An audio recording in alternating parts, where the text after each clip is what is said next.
To talk a little bit about Brexit, but don't worry, not necessarily in the way you might fear, although I could refer you to a video of Shameless Liars, which I tweeted earlier on. Look under Brian Moore on Twitter, Shameless Liars. These are people who've been lying to us about Brexit all along, but in the background have been making plans to save themselves from the effects that they brought down on people, leaving the rest of us in complete disarray and without a plan and without a paddle, whatever creek you want to talk about. Look, let's talk about the fact that exclusive in the Times today, they were talking about how the Premier League and the FA are in disagreement about how to go about awarding work permits to foreign players. And this is after Brexit kicks in, because some people are saying this is a chance for you to bring in quotas more legally. You can not just affect the people outside the EU, which was always the case, but now you can do it inside, and that is quite significant when you consider the amount of talent that there is there. But there are all sorts of other issues, and I'm really pleased to say we're joined now by Fadi Farhat, who is an immigration lawyer. So good afternoon, Fadi. Good afternoon, Brian. Can you just outline for us, what the disagreement concerns are? Well, the disagreement is, of course, as it currently stands, football players from the European Union can just sign with a club and come in the next day under free movement rules. So there are no real major restrictions on players from the European Union. Now, if you're from outside the European Union, there are major restrictions. As it stands, to get a work permit if you're from outside the European Union, you would need an endorsement from the FA, from the Football Association. And the way the FA works is it works on a criteria based on the number of caps that you've been awarded for your country and the FIFA rankings of your country. So if you play for a country that's ranked by FIFA from 1 to 10, you must have appeared at least in 30% of competitive matches for the last 2 years. If your country is ranked from 11 to 20, you must have appeared in 45% of competitive matches. From 21 to 30 in the FIFA rankings, you have to have appeared in at least 60% of matches. So what that means in layman's terms, you've got to be there's a certain standard there, right? If you're buying a foreign player, they've got to be of a very high level. There is, yes.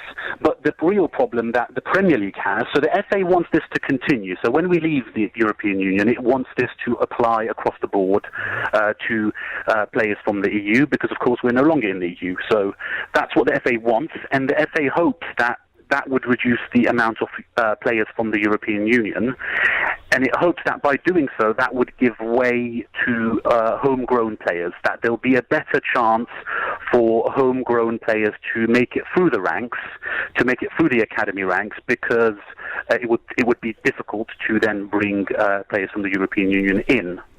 But the Premier League raises concerns about this, because let's take my club. I know I'm going to get a couple of boos, but Manchester United. If we take Paul Pogba, yeah, quite rightly booed. If we take Paul Pogba, now France are ranked from 1 to 10, so that's fine, and he needs to have appeared in at least 30% of competitive matches. He'll probably have no problem with that. He'll make that, and then he'll automatically qualify for a work permit.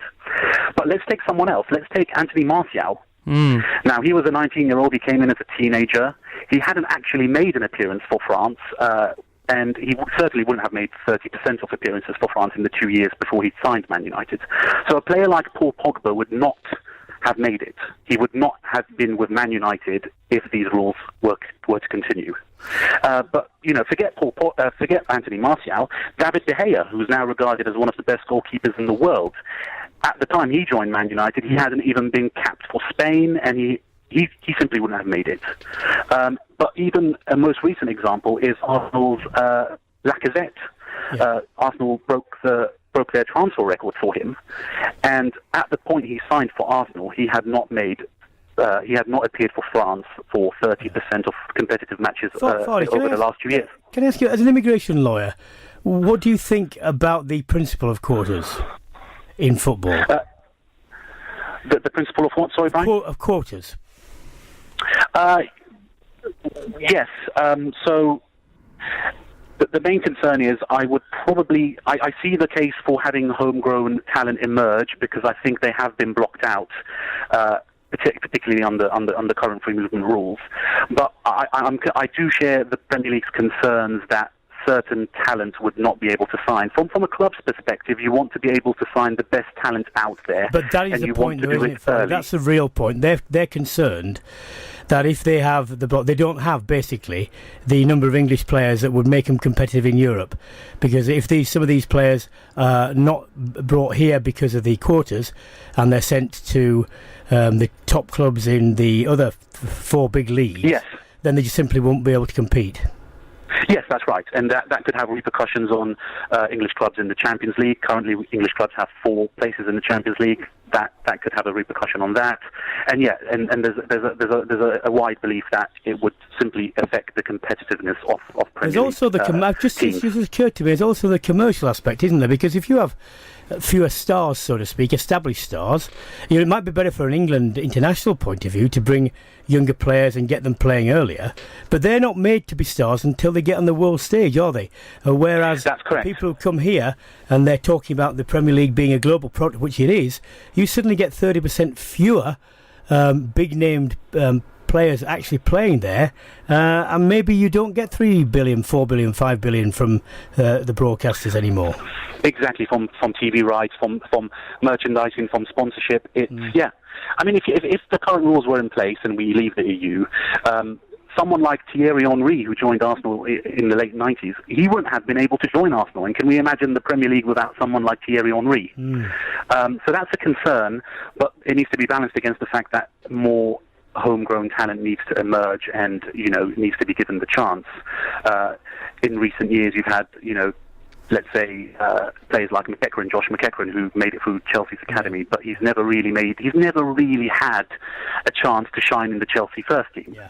Now, from the FA's point of view, if the current system were to be applied after we leave the European Union, then potentially players like Josh McEachran might have a chance, and they may actually hold it through.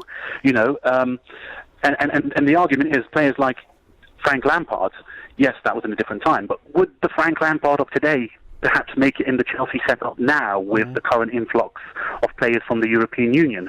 Well, he would score over 20 goals a season. That's right, but to even prove yourself that you can that you can score 20, so it's very difficult. And we haven't even touched on the Championship, because the current row is between the Premier League and the FA. Yep. The EFL has not even taken a position on this. I would think they'd take a slightly more relaxed position, because they don't need the amount of talent necessarily, do they? They don't, but I read today, for example, and I didn't even know this, but 50% of the players in the Championship are from abroad. Yeah, that may well be on a transfer budget type of thing. Fadi, I'm really sorry, but we've got to leave it there. Do you want to give us the name of your firm? Yes, it's Gulbenkian Andonian Solicitors, and we're in Holborn, in central London. The immigration lawyer Fadi Farhat. Always right to give guests a bit of a plug that way. James, it is simply a question. I think they're afraid of basically not being able to, not rig the market, but play the market in the way that they can now, where by any stretch of the imagination, apart from two teams in Spain, one in Germany, one maybe in Italy, one in France, they are top payers, top dogs. Yeah, I mean, the money in the Premier League sort of attracts most of them, and if they then have to make it more difficult for them to sign players, it's going to make life tricky. But players will always go to the money. They'll always find a way. But if they can't sign them anymore, then it's going to make life difficult. My problem with it is this, right? Football fans hate it when politics gets involved in football. They can't stand it. It's boring. That's not why we go to the football on a Saturday. We don't want to think about work permits and paperwork, and we want to go and watch the best footballers in the world. That's why we love the Premier League. But the second part is, I don't understand why people think that having fewer good footballers in this country will help good young English talent get better. How on earth if the best English talent will not be playing in the best league that they can, then what on earth is the point? Because realistically,